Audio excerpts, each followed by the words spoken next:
Living in the mountains like Banban not only exposes you to nature, but also often does so in a peaceful setting, away from a crowded street and the hustle and bustle of the city life.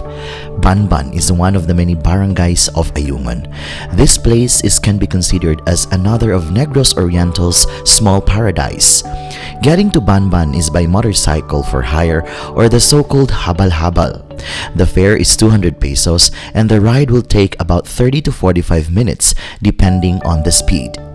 Actually, Ayungon has quite a few undiscovered attractions for the visitors.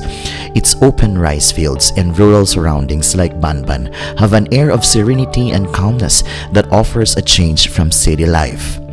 Banban in Ayungon has also one of the 3 virgin forests that still survive in Negros Oriental. Unfortunately, during the Typhoon Odette, there are plenty of forest trees which are damaged and still in the process of recovery. Situated above the vast rice fields is Banban's man-made lake. Due to its location surrounded by mountains and overlooking the wide rice fields, it presents a beautiful landscape. You can climb to the nearby forest mountains, walk along the pathway and enjoy the fresh air. You can also go down to the vast rice fields and enjoy taking pictures with a beautiful scenic background.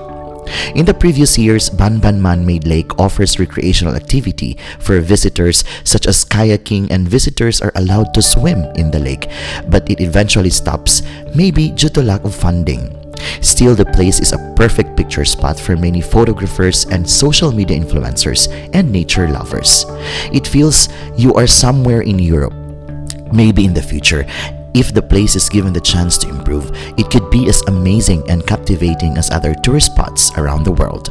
So if you happen to visit Negros Oriental, you must also include Ayungon, especially visiting Banban, in your bucket lists. Before I'm going to end this video, allow me to say that life is full of wonder. Even if we are in the point in life where we cannot appreciate things, it sometimes helps to remember that there are really things to enjoy when we are ready. So let us seize every moment as they come, with open hearts and arms outstretched to embrace the possibilities that lie before us. This is Jhongix channel. Until my next travel, choose